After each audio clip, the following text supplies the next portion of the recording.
My name is Tiffany. I am 23 years old. I have Tourette Syndrome, and I'm from Brooklyn, New York.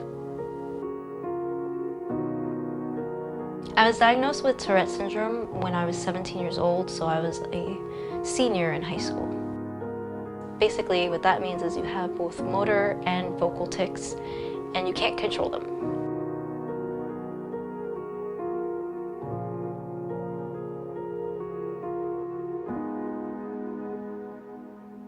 Initially, the side effects of Tourette syndrome made me believe that I had Parkinson's, specifically because of the shaking that's involved in it. When I was diagnosed, I felt a bit relieved, but at the same time upset because there really wasn't much information about Tourette syndrome out there. So few people are affected by it that there really is no major understanding of why we do the things that we do. Since I was a kid, I realized that I would do like weird things and I never really understood why I did them.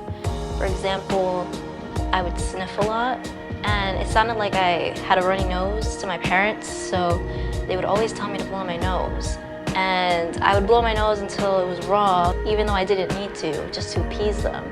Over the years, I started to develop more tics where I was blinking a lot, or I would get the shivers, almost like the chills, where I would make a loud gasping sound and my body would shake. And there was one time where I actually lost my ability to walk in high school, and I couldn't walk for 2 weeks. And I went to the emergency room.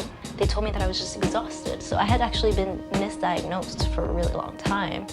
It had made me very skeptical about going to doctors and stuff because I had gone to so many doctors, and time again I was being told, you're making things up, it's all in your head, it's just an emotional thing.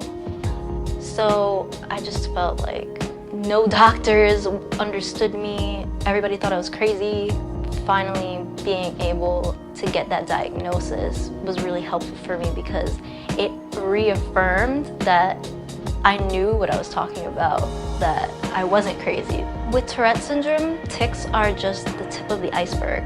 There are so many things that you have to deal with. It's not just tics, it's comorbid conditions such as depression, autism, ADHD, ADD, OCD, intrusive thoughts. Like, there's just a huge list of things that tend to come into play when you have Tourette syndrome. So not only do I have to deal with blurting things out all the time, making noises, sniffing, blinking, gasping, jerking my head to the side, and jerking my shoulder up, stomping, hitting myself, both on the chest, the head, and legs as well.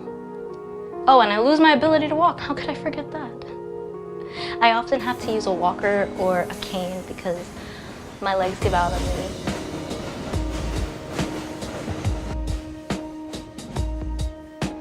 I have to deal with mental health issues as well.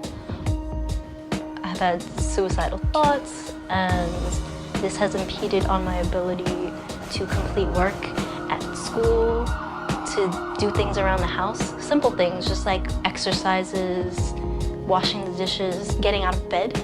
And it's gotten in the way of me being able to go to work. And now I am on my own. Every person with Tourette syndrome is different. There are some people who have very mild cases, and there are some people who have very extreme cases. Tourette's can be counted as an invisible disability, which means it's not always physically visible. And that's why right now I'm not displaying any symptoms. However, at any given moment I can. The main organization that is working towards raising awareness for Tourette's is the Tourette Association of America. They help build a network of people who have Tourette's and people who don't. So far there are only treatments for Tourette's. And everyone with Tourette's is so different that it's really hard to find one specific thing that works for everyone.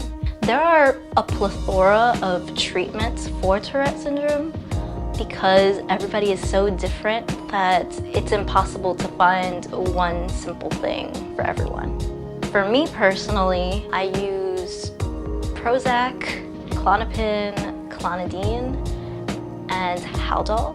Some of these are antipsychotics and controlled substances.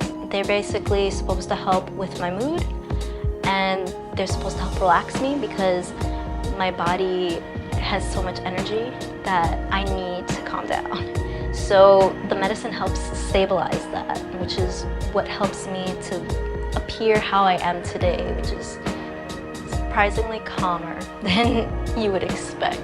It doesn't work for everybody,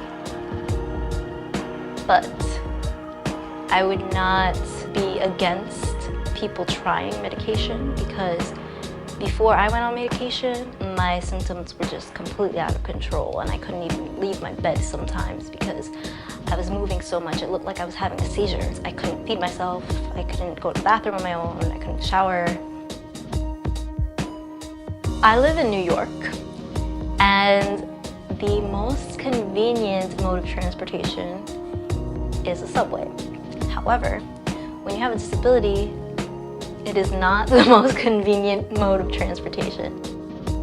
I have a walker and I have a cane, and both can be very, very difficult to use because the subways are so difficult to navigate. There's just really narrow platforms, crowded platforms, stairs everywhere. It's very rare that you find accessible subway stations. It's really a shame because there's so many people with disabilities, not even just in New York, but in general.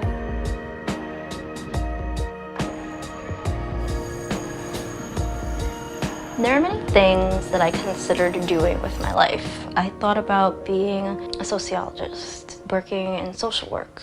I thought about becoming a teacher, teaching English, because that's what I went to college for. However, my main dream is really just to be a singer and a songwriter. I love music. I love to sing. I love to write my own songs. As hard as that field is, it's the only thing that I think will truly fulfill me in general. Just everything that I feel the need to accomplish, I feel like I can do that through music.